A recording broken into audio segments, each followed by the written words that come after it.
ನಿವೃತ್ತ ಡಿಜಿಐಜಿ ಓಂ ಪ್ರಕಾಶ್ ಭೀಕರ ಹತ್ಯೆ 10 ಬಾರಿ ಇರಿದು ಕೊಂದಂತಹ ಪತ್ನಿ ಮಗಳ ಬಚಾವ್ ಮಾಡೋದಕ್ಕೆ ತಾಯಿ ಯತ್ನ ಪೊಲೀಸರ ಮುಂದೆ ಹೇಳಿದ್ದೇನು.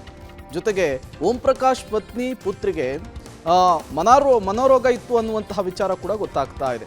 ಆಸ್ತಿ ವಿಚಾರಕ್ಕೆ ನಡೀತಾ ಹಾಗಾದ್ರೆ ಓಂ ಪ್ರಕಾಶ್ ಹತ್ಯೆ ಎಲ್ಲವನ್ನು ನೋಡೋಣ ಕರ್ನಾಟಕ ಟಾಪ್ 20ಯಲ್ಲಿ. ನಿವೃತ್ತ DG and IG Om Prakash ಭೀಕರ ಹತ್ಯೆ ಇಡೀ ರಾಜ್ಯವನ್ನೇ ಬೆಚ್ಚಿ ಬೀಳಿಸಿದೆ. ಸಾಲ ಆಸ್ತಿ ಕಲಹದಿಂದಾಗಿ ನಿವೃತ್ತ ಡಿಜಿ ಓಂ ಪ್ರಕಾಶ್ ದುರಂತ ಅಂತ್ಯವಾಗಿದ್ದು ಪತ್ನಿಯಿಂದಲೇ ಭೀಕರವಾಗಿ ಹತ್ಯೆಯಾಗಿದ್ದಾರೆ. ಬೆಂಗಳೂರಿನ HSR ಲೇಔಟ್ನ ನಿವಾಸದಲ್ಲಿ ಓಂ ಪ್ರಕಾಶ್ ಕಣ್ಣಿಗೆ ಖಾರದ ಪುಡಿ ಎರಚಿ ಬೆಡ್ಶೀಟ್ನಿಂದ ಕಟ್ಟಿಹಾಕಿ ಚಾಕುವಿನಿಂದ ಇರಿದು ಕೊಲೆ ಮಾಡಿದ್ದಾರೆ. ಓಂ ಪ್ರಕಾಶ್ ಸುಮಾರು 15-20 ನಿಮಿಷಗಳ ಕಾಲ ಒದ್ದಾಡಿ ಪ್ರಾಣ ಬಿಟ್ಟಿದ್ದಾರೆ. ಸುಮಾರು 8 ರಿಂದ 10 ಬಾರಿ ಚಾಕುವಿನಿಂದ ಇರಿದಿದ್ದಾರೆ. ಪತಿ ಹತ್ಯೆ ಬಳಿಕ ಓಂ ಪ್ರಕಾಶ್ ಆಪ್ತರಿಗೆ ಕರೆ ಮಾಡಿ ನಾನೇ ಕೊಂದಿರೋದಾಗಿ ಹೇಳಿಕೊಂಡಿದ್ದಾರೆ. ತಕ್ಷಣವೇ ಸ್ಥಳಕ್ಕೆ ಬಂದ ಪೊಲೀಸರು ಮನೆಯ ಕೆಳಮಹಡಿಯಲ್ಲಿದ್ದ ಓಂ ಪ್ರಕಾಶ್ ರಕ್ತಸಿಕ್ತ ಮೃತದೇಹವನ್ನು ಕಂಡು ದಂಗಾಗಿದ್ದಾರೆ. ಕೂಡಲೇ ಓಂ ಪ್ರಕಾಶ್ ಪತ್ನಿ ಪಲ್ಲವಿ ಹಾಗೂ ಪುತ್ರಿ ಕೃತಿಯನ್ನ ವಶಕ್ಕೆ ಪಡೆದ ಪೊಲೀಸರು ಮಹಿಳಾ ಸಾಂತ್ವನ ಕೇಂದ್ರಕ್ಕೆ ಕಳುಹಿಸಿದರು. ಬಳಿಕ ಇಂದು ಬೆಳಗ್ಗೆ ವಿಚಾರಣೆ ನಡೆಸಿದ ಪೊಲೀಸರು ಪಲ್ಲವಿ ಹಾಗೂ ಕೃತಿಯನ್ನ ಬಂಧಿಸಿದರು. ನಿವೃತ್ತ DG and IG Om Prakash ಭೀಕರ ಹತ್ಯೆ ಪ್ರಕರಣಕ್ಕೆ ಸಂಬಂಧಪಟ್ಟಂತೆ ಓಂ ಪ್ರಕಾಶ್ ಪುತ್ರ ಕಾರ್ತಿಕೇಶ್ HSR ಲೇಔಟ್ ಪೊಲೀಸ್ ಠಾಣೆಯಲ್ಲಿ ದೂರು ದಾಖಲಿಸಿದ್ದಾರೆ. ದೂರಿನಲ್ಲಿ ತಾಯಿ ತಂಗಿ ವಿರುದ್ಧ ನೇರ ಆರೋಪ ಮಾಡದ ಪುತ್ರ ಕಾರ್ತಿಕೇಶ್ ನಿನ್ನೆ ಸಂಜೆ ಮನೆಗೆ ಬಂದಾಗ ತಂದೆ ರಕ್ತದ ಮಡುವಿನಲ್ಲಿದ್ದರು. ತಂದೆ ಕೊಲೆ ಬಗ್ಗೆ ತನಿಖೆ ಮಾಡುವಂತೆ ದೂರು ನೀಡಿದ್ದಾರೆ. ಓಂ ಪ್ರಕಾಶ್ ತಂಗಿ ಸರಿತಾ ಕುಮಾರಿ ಮನೆಗೆ ಹೋಗಿದ್ದು 2 ದಿನಗಳ ಹಿಂದೆ ನನ್ನ ತಂಗಿ ಕೃತಿಯೇ ತಂದೆಯನ್ನ ಬಲವಂತವಾಗಿ ಕರೆತಂದಿದ್ರು.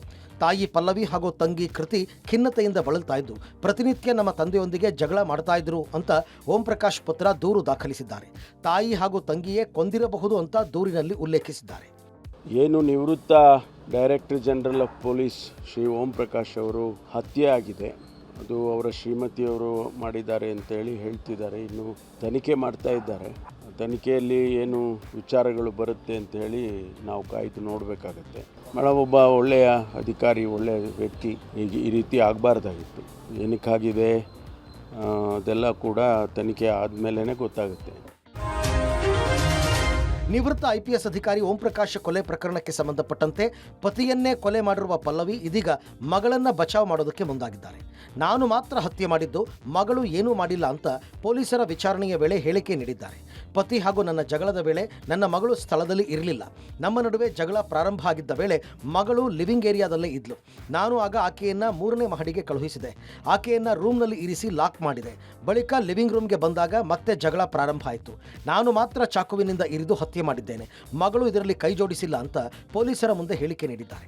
ಇನ್ನು ಮಗಳು ಕೃತಿಗೆ ಒಂಟಿತನ ಕಾಡ್ತಾ ಇತ್ತು ಅನ್ನೋದು ಬಯಲಾಗಿದ್ದು 3ನೇ ಮಹಡಿಯ ರೂಮ್ನಲ್ಲಿ ಒಬ್ಬಳೇ ಇರ್ತಾ ಇದ್ದ ಕೃತಿ ದೆಹಲಿಯಲ್ಲಿ ಕೆಲಸ ಮಾಡ್ತಾ ಇದ್ಲು. ಬಳಿಕ ಕೆಲಸ ಬಿಟ್ಟು ಬೆಂಗಳೂರಿಗೆ ಬಂದು ವಾಸವಾಗಿದ್ಲು. ಪೊಲೀಸರು ವಶಕ್ಕೆ ಪಡೆದ ಸಂದರ್ಭದಲ್ಲಿ ಕೆಟ್ಟ ದುರ್ವಾಸನೆಯಿಂದ ಕೂಡಿದ್ದು ಸಾಕಷ್ಟು ದಿನಗಳಾದರೂ ಕೂಡ ಸ್ನಾನ ಮಾಡಿರಲಿಲ್ಲ. ರೂಮ್ ತುಂಬ ಎಲ್ಲ ಗಲೀಜು, ಸಿಗರೇಟ್ನ ತುಂಡುಗಳು ಪತ್ತೆಯಾಗಿದ್ದು ಕೃತಿ ಮಾನಸಿಕ ಆರೋಗ್ಯ ಸರಿ ಇರಲಿಲ್ಲ ಎನ್ನಲಾಗಿದೆ. ನಿವೃತ್ತ ಡಿಜಿ ಓಂ ಪ್ರಕಾಶ್ ಹತ್ಯೆಯ ಭಯಾನಕ ಸತ್ಯಗಳು ಒಂದೊಂದಾಗಿ ರಿವೀಲ್ ಆಗ್ತಾ ಇದೆ. ನಿನ್ನೆ ಮಧ್ಯಾಹ್ನ ಡೈನಿಂಗ್ ಟೇಬಲ್ ಮೇಲೆ ಓಂ ಪ್ರಕಾಶ್ ಊಟಕ್ಕೆ ಕೂತಿದ್ದ ವೇಳೆ ದಂಪತಿ ಮಧ್ಯೆ ಗಲಾಟೆ ಶುರುವಾಗಿತ್ತು. ತುತ್ತು ಬಾಯಲ್ಲಿ ಇಡ್ತಾ ಇರಬೇಕಾದ್ರೆ ದಾಳಿ ಮಾಡಿದ್ದ ಪತ್ನಿ ಮೊದಲು ಪತಿ ಕಣ್ಣಿಗೆ ಖಾರದ ಪುಡಿಯನ್ನು ಎರಚಿದ್ರು. ಬಳಿಕ ಬ್ಲಾಂಕೆಟ್ನಿಂದ ಮುಖ ಸುತ್ತಿ ಹೊಟ್ಟೆಗೆ ಚಾಕು ಎರೆದ್ರು. ಹಾಲ್ ತುಂಬಾ ಎಳೆದಾಡಿ ಹತ್ಯೆ ಮಾಡಿದ್ದಾರೆ. ಕುಟ್ಟಾಣಿಯಿಂದ ತಲೆಗೆ ಹೊಡೆದು ಭೀಕರವಾಗಿ ಹತ್ಯೆ ಮಾಡಲಾಗಿದೆ. ಸದ್ಯ ಪೊಲೀಸರು ಸುತ್ತಿಗೆ ರೂಪದ ಕುಟ್ಟಾಣಿ, ಬಿಯರ್ ಬಾಟ್ಲು, 2 ಚಾಕು ಜಪ್ತಿ ಮಾಡಿದ್ದಾರೆ. ಇನ್ನು ಓಂ ಪ್ರಕಾಶ್ ಪತ್ನಿ ಪಲ್ಲವಿ ಮನೋರೋಗದಿಂದ ಬಳಲ್ತಾ ಇದ್ರಂತೆ. ಈ ಬಗ್ಗೆ ಓಂ ಪ್ರಕಾಶ್ ಆಪ್ತರ ಬಳಿ ಹೇಳ್ಕೊಂಡಿದ್ರು. ಪತ್ನಿ ಪಲ್ಲವಿ ಸ್ಕಿಜೋಫ್ರೇನಿಯಾದಿಂದ ಬಳಲ್ತಾ ಇದ್ದು ಚಿಕಿತ್ಸೆಗೆ ಬಹಳ ವೆಚ್ಚ ಮಾಡಿದ್ದೆ ಅಂತ ಹೇಳ್ಕೊಂಡಿದ್ರಂತೆ. ಸುಮಾರು 40 ರಿಂದ 50 ಲಕ್ಷ ಸಾಲ ಮಾಡಿದ್ದು ಸಾಲಗಾರರ ಕಾಟ ಹೆಚ್ಚಾಗ್ತಿದೆ ಅಂತ ಹೇಳ್ಕೊಂಡಿದ್ರಂತೆ. ಇದೆಲ್ಲದರ ನಡುವೆ ಓಂ ಪ್ರಕಾಶ್ ಪತ್ನಿ ಪಲ್ಲವಿ 1 ವಾರದ ಹಿಂದಿನ ವಾಟ್ಸ್ಆಪ್ ಚಾಟ್ ಪಬ್ಲಿಕ್ ಟಿವಿಗೆ ಲಭ್ಯ ಆಗಿದೆ. ಪೊಲೀಸ್ ಆಫೀಸರ್ಸ್ ವೈಫ್ ಅಸೋಸಿಯೇಷನ್ ಗ್ರೂಪ್ನಲ್ಲಿ ಪಲ್ಲವಿ ಪತಿ ಬಗ್ಗೆ ಸಾಕಷ್ಟು ಆರೋಪಗಳನ್ನ ಮಾಡಿದ್ರು. ಆ ಬಳಿಕ ಪಲ್ಲವಿಯನ್ನ ಗ್ರೂಪ್ನಿಂದ ರಿಮೂವ್ ಮಾಡಲಾಗಿದೆ. ಆಸ್ತಿ ಅಂತದ್ದೇನು ಆಸ್ತಿ ಅವರು ಮಾಡಿರೋಕ್ಕೆ ಚಾನ್ಸ್ ಇಲ್ಲ ಅನ್ಸುತ್ತೆ. ಯಾಕಂದ್ರೆ ಎಲ್ಲರಿಗೂ ಸ್ವಲ್ಪ ದನ ಧರ್ಮ ಅಂತ ಇದ್ರು. ಮತ್ತು ಇವ್ರ ಕುಟುಂಬದಲ್ಲಿ ಭಾಳ ಪೂರ್ ಫ್ಯಾಮಿಲಿ ಇದ್ದಾರೆ. ಏನಾದರೂ ಒಂದು ವೇಳೆ ಏನಾದರೂ ಪ್ರೀತಿ ವಿಶ್ವಾಸದಲ್ಲಿ ಯಾರು ಕೊಟ್ಟಿರ್ತಕ್ಕಂಥ ಒಂದು ಬಹುಮಾನ ಇರ್ಬೋದು, ಬೇರೆ ಥರ ಆಗಿರ್ಬೋದು, ಅದು ಇತರರಿಗೆ ಹಂಚಿಬಿಟ್ಟಿದ್ದಾರೆ. ಅವ್ರ ಹತ್ರ ಏನಿರಲಿಲ್ಲ. ನನಗೆ ಹೇಳ್ಕೊಡೋಕೆ 70 ರಿಂದ 80 ಲಕ್ಷ ಸಾಲ ಇದೆ ಅಂತ ಹೇಳ್ತಾರೆ ನನಗೆ. ಪಾಪ ಮೇಡಮ್ ಅವ್ರಿಗೆ ಜಾಸ್ತಿ ಇದಾಗಿದೆ, ಆಸ್ಪತ್ರೆ ವೆಚ್ಚ ಆಗಿದೆ ಅಂತ ಹೇಳ್ತಾ ಇದ್ದಾರೆ. ನಿವೃತ್ತ ಡಿಜಿಪಿ ಓಂ ಪ್ರಕಾಶ್ ಬರ್ಬರ ಹತ್ಯೆ ಪ್ರಕರಣ ಹಲವು ಅನುಮಾನಗಳಿಗೆ ಎಡೆ ಮಾಡಿಕೊಟ್ಟಿದೆ. ಓಂ ಪ್ರಕಾಶ್ ಸಾವಿಗೆ ಉತ್ತರ ಕನ್ನಡ ಜಿಲ್ಲೆಯಲ್ಲಿ ಮಾಡಿದ ಆಸ್ತಿಯು ಕಾರಣ ಆಯಿತು ಎಂಬ ಅನುಮಾನ ಇದೀಗ ದಟ್ಟವಾಗಿದೆ. ಓಂ ಪ್ರಕಾಶ್ 1996ರಲ್ಲಿ ಜಿಲ್ಲೆಯಲ್ಲಿ ಎಸ್ಪಿಯಾಗಿ ಸೇವೆ ಸಲ್ಲಿಸಿದ್ರು. ಇಲ್ಲಿನ ಪರಿಸರಕ್ಕೆ ಮನಸೊತ್ತಿದ್ದ ಓಂ ಪ್ರಕಾಶ್ 2011-12 ನಡುವಿನ ಸಾಮಾ ಜೋಯ್ಡಾದಲ್ಲಿ 2 ಎಕರೆ 17 ಗುಂಟೆ ಜಮೀನು ಖರೀದಿಸಿದ್ರು. ಜೊತೆಗೆ ಜೋಯ್ಡಾ ತಾಲೂಕಿನ ಗಣೇಶಗುಡಿಯ ಬಾಡಗುಂದ ಗ್ರಾಮದಲ್ಲಿ 5 ಎಕರೆ ಜಮೀನು ಖರೀದಿ ಮಾಡಿದ್ದು, ಈ 2 ಜಮೀನುಗಳನ್ನ ಮಗ ಕಾರ್ತಿಕೇಶ್ ಹೆಸರಲ್ಲಿ ನೋಂದಣಿ ಮಾಡಿಸಿದ್ರು. ಈ ಜಮೀನಿನ ವಿಷಯಕ್ಕೆ ಪತ್ನಿ ಹಾಗೂ ಮಗಳು ಓಂ ಪ್ರಕಾಶ್ ಜೊತೆಗೆ ಜಗಳ ತೆಗೆದಿದ್ರು ಎನ್ನಲಾಗಿದೆ. ಪತ್ನಿಯ ಕಿರುಕುಳದಿಂದ ಬೇಸತ್ತ ಜೋಯ್ಡಾದ ಗೆಸ್ಟ್ ಹೌಸ್ಗೆ ಬಂದು ತಂಗ್ತಾ ಇದ್ದಂತಹ ಇಲ್ಲಿನ ಗೆಳೆಯರ ಜೊತೆಗೆ ಸಮಯವನ್ನು ಓಂ ಪ್ರಕಾಶ್ ಕಳೀತಾ ಇದ್ರಂತೆ. ಇನ್ನು ಬಹುತೇಕ ಎಲ್ಲೇ ಹೋದ್ರೂ ಪತ್ನಿಯನ್ನ ಬಿಟ್ಟು ಬರ್ತಾ ಇದ್ದು ಮಾನಸಿಕವಾಗಿ ನೊಂದಿದ್ದಂತಹ ಬಗ್ಗೆ ಅವರ ಸಹವರ್ತಿಗಳು ಕೂಡ ಹೇಳಿದ್ರು. ಇನ್ನು ಬೆಂಗಳೂರಿನ ಹಲವೆಡೆ ಓಂ ಪ್ರಕಾಶ್ ಆಸ್ತಿ ಮಾಡಿದ್ರು ಎನ್ನಲಾಗಿದೆ. ಆದರೆ ನಾನು ಅವರು ಬೇರೆ ಈಗಿನ ಅಧಿಕಾರಿಗಳನ್ನು ನೋಡಿದಾಗೆ ಅವ್ರನ್ನ ಇದಕ್ಕೆ ಟೂರಿಗೆ ಕರ್ಕೊಂಡು ಹೋಗೋದು ಅಥವಾ ಹೋದಲ್ಲೆಲ್ಲ ಜೊತೆಲಿ ಕರ್ಕೊಂಡು ಹೋಗೋದು, ಗೆಸ್ಟ್ ಹೌಸಲ್ಲಿ ಕರ್ಕೊಂಡು ಹೋಗೋದು ಅಷ್ಟೆಲ್ಲ ಅನಿಸ್ತಿದ್ದಿಲ್ಲ. ನೈದರ್ ಅವರು ಬರ್ತಿರ್ಲಿಲ್ವಾ ಅಥವಾ ಇವ್ರು ಕರ್ಕೊಂಡು ನಮ್ಗೆ ಗೊತ್ತಿಲ್ಲ. ಬಟ್ ಆ ರೀತಿಯಾಗಿ ಅಕಂಪನಿಡ್ ಆಫ್ ಇದು ಏನು ಇದ್ದಿಲ್ಲ. ಪತ್ನಿಯಿಂದಲೇ ಕೊಲೆಯಾದ ನಿವೃತ್ತ ಡಿಜಿಪಿ ಓಂ ಪ್ರಕಾಶ್ ಅಂತ್ಯಕ್ರಿಯೆ ವಿಲ್ಸನ್ ಗಾರ್ಡನ್ ಚಿತಾಗಾರದಲ್ಲಿ ನಡೆದಿದೆ. 3 ಸುತ್ತು ಕುಶಾಲತೋಪು ಸಿಡಿಸುವ ಮೂಲಕ ಸರ್ಕಾರಿ ಗೌರವಗಳೊಂದಿಗೆ ಓಂ ಪ್ರಕಾಶ್ ಅಂತ್ಯಕ್ರಿಯೆ ನಡೆದಿದೆ. ಅಂತ್ಯಕ್ರಿಯೆಗೂ ಮುನ್ನ HSR ಲೇಔಟ್ನ MCHS ಕ್ಲಬ್ನಲ್ಲಿ ಅಂತಿಮ ದರ್ಶನಕ್ಕೆ ವ್ಯವಸ್ಥೆ ಮಾಡಲಾಗಿತ್ತು. ಈ ವೇಳೆ ಕುಟುಂಬಸ್ಥರ ಆಕ್ರಂದನ ಮುಗಿಲು ಮುಟ್ಟಿತ್ತು. ಓಂ ಪ್ರಕಾಶ್ ಜೊತೆಗೆ ಕೆಲಸ ಮಾಡಿದ ಪೊಲೀಸ್ ಅಧಿಕಾರಿಗಳು ಓಂ ಪ್ರಕಾಶ್ ಅಂತಿಮ ದರ್ಶನ ಪಡೆದರು. ಓಂ ಪ್ರಕಾಶ್ ಜೊತೆಗಿನ ಒಡನಾಟವನ್ನು ನೆನೆದು ದುಃಖಿತರಾದರು. ಓಂ ಪ್ರಕಾಶ್ ಸಹೋದರಿ ಮತ್ತು ಪುತ್ರ ಕಾರ್ತಿಕೇಶ್ ಕಣ್ಣೀರಿಟ್ಟರು. ಒಳ್ಳೆ ವ್ಯಕ್ತಿತ್ವ. ನಮ್ಮ 30-35 ವರ್ಷಗಳ ಅವಧಿನಲ್ಲಿ ಒಳ್ಳೆಯ ಹೆಸರನ್ನು ಕೂಡ ಗಳಿಸಿದರು. ಒಳ್ಳೆ ಅಡ್ಮಿನಿಸ್ಟ್ರೇಟರ್ ಅಂತ. ನಮ್ಮ ಟ್ರಾನ್ಸ್ಪೋರ್ಟ್ ಇಲಾಖೆಯಲ್ಲೂ ಕೂಡ 2 ವರ್ಷ ಕಮಿಷನರ್ ಆಗಿದ್ದರು. ಬೆಳಿಗ್ಗೆ ನಮ್ಮ ಅಧಿಕಾರಿಗಳು ಹೇಳ್ತಾಯಿದ್ರು ಭಾಳ ಒಳ್ಳೆಯ ಹೆಸರಿತ್ತು ಅಂತ ಅವ್ರಿಗೆ. ಇವತ್ತು ಎಲ್ಲರೂ ವಯಸ್ಸಾಗುತ್ತೆ, ಸಾವು ಬರುತ್ತೆ. ಆದರೆ ಈ ರೀತಿ ಸಾವು ಆಗಿದ್ದು ಭಾಳ ದುಃಖಕರವಾಗಿರ್ತಕ್ಕಂಥ ವಿಚಾರ. ಬಟ್ ಆದರೆ ನಾವೆಲ್ಲ ಸೇವೆಗೆ ಸೇರಿದಾಗಿಂದ ಮಾನ್ಯ ಓಂ ಪ್ರಕಾಶ್ ಅವರ ಪ್ರೀತಿಗೆ ಪಾತ್ರ ಆದವ್ರು ನಾವು. ಮತ್ತು ಎಂಥ ದೊಡ್ಡ ಸಮಸ್ಯೆಗಳನ್ನು ಸಹ ಭಾಳ ಅವರು ಧೈರ್ಯದಿಂದ, ಪ್ರೀತಿಯಿಂದ, ತಾಳ್ಮೆಯಿಂದ ಎದುರಿಸಿದ್ದು ಅಂತ ಒಂದು ಲೀಡರ್ಶಿಪ್ ಹುಡುಕಬೇಕು ನಾವು ಪೊಲೀಸ್ ಇಲಾಖೆಯಲ್ಲಿ. ಮಾದರಿ ಪೊಲೀಸ್ ಲೀಡರ್ ಆಗಿದ್ದರು ಅವರು. ಕ್ರಿಶ್ಚಿಯನ್ ಜಾಗತಿಕ ಧರ್ಮಗುರು ಪೋಪ್ ಫ್ರಾನ್ಸಿಸ್ ಕೊನೆಯುಸಿರೆಳೆದಿದ್ದಾರೆ. ದೀರ್ಘಕಾಲದ ಅನಾರೋಗ್ಯದಿಂದ ಬಳಲ್ತಾ ಇದ್ದ 88 ವರ್ಷದ ಪೋಪ್ ಫ್ರಾನ್ಸಿಸ್ ನಿಧನರಾಗಿದ್ದಾರೆ. ನ್ಯೂಮೋನಿಯಾದಿಂದ ಬಳಲ್ತಾ ಇದ್ದ ಪೋಪ್ ಫ್ರಾನ್ಸಿಸ್ ಆಸ್ಪತ್ರೆಗೆ ದಾಖಲಿಸಲಾಗಿತ್ತು. ನಿನ್ನೆ ತುಸು ಚೇತರಿಸಿಕೊಂಡಿದ್ದ ಪೋಪ್ ಫ್ರಾನ್ಸಿಸ್ ಬೆಸಿಲಿಕಾದಲ್ಲಿ ಸೇರಿದ 35,000ಕ್ಕೂ ಹೆಚ್ಚು ಭಕ್ತರಿಗೆ ಈಸ್ಟರ್ ಶುಭಾಶಯ ಕೋರಿದ್ರು. ಆದರೆ ಇಂದು ಬೆಳಗ್ಗೆ 7:35ಕ್ಕೆ ಫ್ರಾನ್ಸಿಸ್ ಇಹಲೋಕ ತ್ಯಜಿಸಿದ್ದಾರೆ. ಪೋಪ್ ಫ್ರಾನ್ಸಿಸ್ ನಿಧನದ ಬಗ್ಗೆ ವ್ಯಾಟಿಕನ್ ಪ್ರಕಟಣೆ ತಿಳಿಸಿದ್ದು, ಪೋಪ್ ಫ್ರಾನ್ಸಿಸ್ ನಿಧನದ ಸುದ್ದಿ ತಿಳಿದು ಪ್ರಪಂಚದಾದ್ಯಂತ ಕೋಟ್ಯಾಂತರ ಕ್ಯಾಥೋಲಿಕರು ಶೋಕಸಾಗರದಲ್ಲಿ ಮುಳುಗಿದ್ದಾರೆ.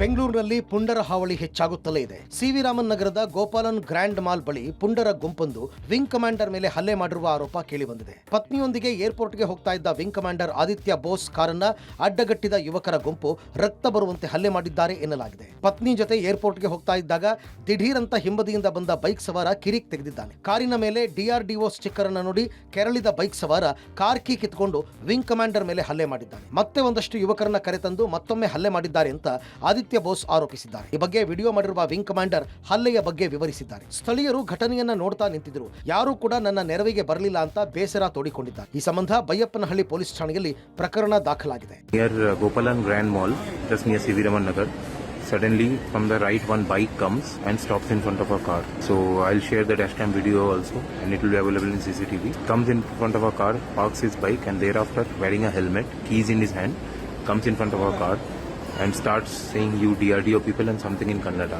So my wife was driving. He saw that and came towards my side. Muthappa Rai ಪುತ್ರ ರಿಕ್ಕಿ ರೈ ಮೇಲಿನ ಗುಂಡಿನ ದಾಳಿ ಪ್ರಕರಣಕ್ಕೆ ಸಂಬಂಧಪಟ್ಟಂತೆ ಪೊಲೀಸರಿಗೆ 108 ಅನುಮಾನ ಹುಟ್ಟಿದೆ. ಅಸ್ಪಷ್ಟ ಮುಚ್ಚುಮರೆ ಹೇಳಿಕೆಗಳು ಪೊಲೀಸರ ತನಿಖೆಗೆ ಅಡ್ಡಿಯಾಗಿವೆ. ಸಾಂದರ್ಭಿಕ ಸಾಕ್ಷ್ಯಗಳಿಗೂ ರಿಕ್ಕಿ ಹೇಳಿಕೆಗೂ ಮಿಸ್ ಮ್ಯಾಚ್ ಆಗಿದ್ದು, ಸ್ಥಳದಲ್ಲಿ ಸಿಕ್ಕ ಸಾಕ್ಷ್ಯಗಳಲ್ಲೂ ಹೋಲಿಕೆ ಇಲ್ಲ. ಹೀಗಾಗಿ ಕೇಸ್ ಟ್ರೇಸ್ ಬಗ್ಗೆ ಪೊಲೀಸರು ತಲೆ ಕೆಡಿಸಿಕೊಂಡಿದ್ದಾರೆ. ಗನ್ಮ್ಯಾನ್ ಹಾಗೂ ಡ್ರೈವರ್ ನಮಗೇನೂ ಗೊತ್ತಿಲ್ಲ ಎನ್ನುತ್ತಿದ್ದು, ರಿಕ್ಕಿ ರೈ ಕೂಡ FIR ಹೊರತುಪಡಿಸಿ ಬೇರೇನೂ ಹೇಳ್ತಾ ಇಲ್ಲ. ಸುತ್ತಮುತ್ತಲ ಕತ್ತಲ ಪ್ರದೇಶದಲ್ಲಿ ಯಾವುದೇ CCTV ಕಂಡು ಬಂದಿಲ್ಲ. ಮತ್ತೊಂದು ಕಡೆ ರಿಕ್ಕಿ ರೈ ಪ್ರತಿದಿನ ಓಡಾಟದ ವೇಳೆ 7-8 8 ಜನ ಬಾಡಿಗಾರ್ಡ್ಗಳ ಜೊತೆ ಇರ್ತಾ ಇದ್ರು. ಆದರೆ ಗುಂಡಿನ ದಾಳಿ ನಡೆದ ರಾತ್ರಿ ಒಬ್ಬನೇ ಗನ್ಮ್ಯಾನ್ ಕರ್ಕೊಂಡು ಹೋಗಿದ್ದು ಯಾಕೆ? ಫೈರ್ ಮಾಡಿದ ವೇಳೆ ಜೊತೆಗಿದ್ದ ಗನ್ಮ್ಯಾನ್ ವಾಪಸ್ ಫೈರ್ ಮಾಡಿಲ್ಲ ಯಾಕೆ ಅನ್ನೋದು ತನಿಖಾಧಿಕಾರಿಗಳ ಅನುಮಾನಕ್ಕೆ ಕಾರಣವಾಗಿದೆ. ಅಲ್ಲದೆ ದಾಳಿಗೆ ಕಾರಣ ಯಾರು ಅನ್ನೋದನ್ನ ರಿಕ್ಕಿ ರೈ ಡ್ರೈವರ್ ಬಸವರಾಜು ಬಳಿ ಹೇಳಿದ್ದಾರೆ. ಹಾಗಿದ್ರೂ ಬೆಳಗಿನ ಜಾವ 8 ಗಂಟೆ ತನಕ ಪೊಲೀಸರಿಗೆ ದೂರು ಕೊಡೋದಕ್ಕೆ ಮುಂದಾಗಿಲ್ಲ. ಆರೋಪಿಗಳು ಕೂಡ ಪೊಲೀಸರ ಕೈಗೆ ಸಿಗದೇ ಇರೋದು ಪೊಲೀಸರಿಗೆ ತಲೆನೋವಾಗಿ ಪರಿಣಮಿಸಿದೆ. ರಿಕ್ಕಿ ರೈ ಮೇಲೆ ಕೊಲೆ ಯತ್ನ ಪ್ರಕರಣಕ್ಕೆ ಸಂಬಂಧಪಟ್ಟಂತೆ ಪೊಲೀಸರ ತನಿಖೆ ಚುರುಕುಗೊಂಡಿದೆ. ಏಪ್ರಿಲ್ 14ನೇ ತಾರೀಕು A2 ಅನುರಾಧ ವಿದೇಶಕ್ಕೆ ತೆರಳಿದ್ದಾರೆ. ಅನುರಾಧಗೆ ನೋಟಿಸ್ ಕೊಡೋದಕ್ಕೆ ಸಿಮ್ ಅಡ್ರೆಸ್ ಹುಡುಕಿ ಹೋಗಿದ್ದ ಪೊಲೀಸರಿಗೆ ಅನುರಾಧ ಮನೆ ಮಾರಾಟ ಮಾಡಿರೋ ಬಗ್ಗೆ ಮಾಹಿತಿ ಸಿಕ್ಕಿದೆ. ಬೆಂಗಳೂರಿನ ಕೊಡಿಗೆಹಳ್ಳಿಯಲ್ಲಿದ್ದಂತಹ ಅನುರಾಧ ಮನೆಯನ್ನ ಅಮೆರಿಕ ಮೂಲದ ವ್ಯಕ್ತಿಗೆ ಮಾರಾಟ ಮಾಡಿದ್ದಾರೆ. ಏಪ್ರಿಲ್ 14ನೇ ತಾರೀಕು ರಾತ್ರಿ ಕೆಂಪೇಗೌಡ ಏರ್ಪೋರ್ಟ್ನಲ್ಲಿ ಅನುರಾಧ ಬಳಸ್ತಾ ಇದ್ದ ಮೊಬೈಲ್ ಲೊಕೇಶನ್ ಕೊನೆಯದಾಗಿ ಪತ್ತೆಯಾಗಿದೆ. ಇನ್ನುಳಿದ ಆರೋಪಿಗಳಿಗೂ ನೋಟಿಸ್ ಕೊಟ್ಟು ವಿಚಾರಣೆ ನಡೆಸೋಕೆ ಪೊಲೀಸರು ಮುಂದಾಗಿದ್ದಾರೆ. ಇನ್ನು ಇತ್ತ ರಿಕ್ಕಿ ರೈ ಮನೆಯಲ್ಲಿದ್ದ ಗನ್ ಹಾಗೂ ಬುಲೆಟ್ಗಳ ಸಂಖ್ಯೆ ಪರಿಶೀಲನೆ ಮಾಡಿದಂತಹ ಬಿಡದಿ ಪೊಲೀಸರು ಗನ್ಮ್ಯಾನ್ಗಳಿಂದಲೂ ಮಾಹಿತಿ ಕಲೆ ಹಾಕಿದ್ದಾರೆ.